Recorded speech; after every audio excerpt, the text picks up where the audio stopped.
Okay ကျွန်တော်ဒီနေ့တော့အီရန်ကဆန္ဒပြပွဲလေးအကြောင်းပြောပြချင်တယ်အရန်ကိုစိတ်ဝင်စားစားကောင်းတယ်အများကြီးဖြစ်ပြနေတယ်အီရန်မှာခုဆိုရင်အစ္စလာမစ်အချို့ရေကိုမချိုက်လို့အီရန်ပြည်သားတွေကခုတော့နော်ဆန္ဒတွေအကြီးကျယ်ပြနေကြတယ်မြို့တိုင်းမှာပြနေကြတယ်ဒီကဘာလဲဆိုတော့ကုန်စည်နှုန်းပေါ့နော်သူတို့ဒီအစ္စလာမစ်region အောက်မှာနော်ဒီအစိုးရအောက်မှာသူတို့ဘာဖြစ်လာလဲဆိုတော့သူတို့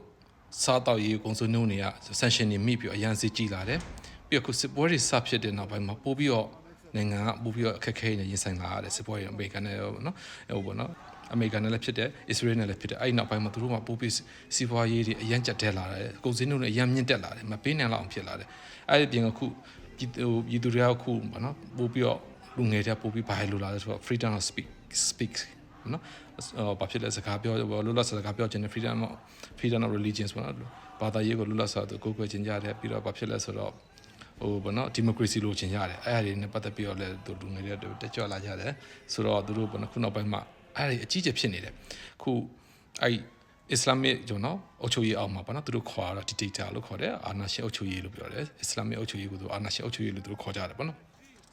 အဲ့အောင်မဆိုတော့တချင်းဆိုလို့မရဘူးဟိုမိမတွေစပင်ဖော်ပြလို့မရဘူးကားမောင်းခွင့်မရှိဘူးလွတ်လပ်စွာပေါ့နော်ဘာသာရေးကိုခွင့်မရှိဘူးစကားပြောခွင့်မရှိဘူးနော်ဒီမိုကရေစီမရှိဘူးအဲ့ဒီအတွက်သူတို့မကြိုက်လို့ဆန္ဒပြတဲ့အဆိုးဆုံးကတော့ပေါ့နော်ကုန်စည်နှုန်းမြင့်တက်ပြီးတော့နိုင်ငံရန်မွေးတွေလာလို့ပေါ့ခုအဲ့ဒါကိုထောက်ခံတာကနာမည်ကြီးနှစ်ဦးရှိတယ်တဦးကတော့သူတို့ရဲ့အီရန်နိုင်ငံသားဖြစ်တဲ့မင်းသားကြီး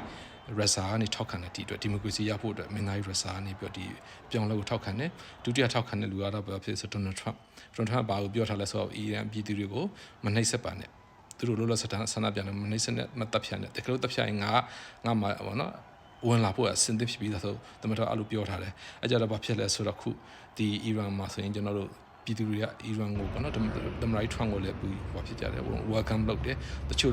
လမ်းနာမည်ကိုpresident Trump ဆိုပြီးတော့နော်တမရိုက်ထရန့်လမ်းဆိုပြီးတော့လမ်းနာမည်ကိုပြောင်းပြကြတယ်အလန်တွေကိုသူတို့ခုပြီးတော့အီရန်အလန်တွေကိုဖြုတ်ချပြီးတော့ဟောလုပ်ကြတယ်မီရှူပစ်ကြတယ်ခွဲကြတယ်ပြီးတော့ဟိုခုအစ္စလာမစ်နဲ့ပတ်သက်တဲ့ဟို YouTube တွေတင်ထားတယ်သူတို့အကုန်ဖြုတ်ချတယ်ခုအများကြီးဖြစ်နေပြီပေါ့နော်နောက်ဆုံးကြားတဲ့သတင်းရတော့ပေါ့နော်ဒီအစ္စလာမစ်ကောင်ဆောင်တွေကခုဆိုအရန်လှန်နေပြီပေါ့နော်နောက်ဆုံးသူတို့လုံးဝခုတော်ထိတ်မြတ်သိနေတော်တော်ကိုအခြေအနေရဆိုးလာပြီနောက်ဆုံးသူဟိုရုရှားတီကိုထွက်ပြေးဖို့ဖြစ်နေပြီလို့ ready လုပ်နေကြပြီလို့တန်ကြားရတယ်ဆိုတော့ကျွန်တော်တို့ဆက်ပြီးစောင့်ကြည့်ရမယ့်အခြေအနေမျိုးဖြစ်တယ်ကျေးဇူးများတင်တယ်